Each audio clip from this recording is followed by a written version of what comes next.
சிவகங்கை மாவட்டம் திருப்புவனத்தில் துணை முதல்வர் உதயநிதி ஸ்டாலின் வைகை ஆற்றில் கட்டப்பட்டு வரும் தடுப்பணைகளை பார்வையிட்டார். வைகையில் கட்டப்பட்டு வரும் மிகப்பெரிய தடுப்பணை 70% பணிகள் முடிந்துள்ளது. அதன் கழுகு பார்வை காட்சிகளை பார்க்கலாம்.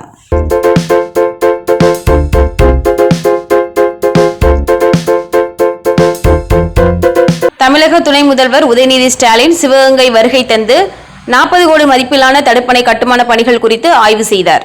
சிவகங்கை மாவட்ட ஆட்சியர் அலுவலகத்தில் துணை முதலமைச்சர் உதயநிதி ஸ்டாலின் அரசு திட்டப்பணிகள் குறித்து ஆய்வு மேற்கொண்டார்.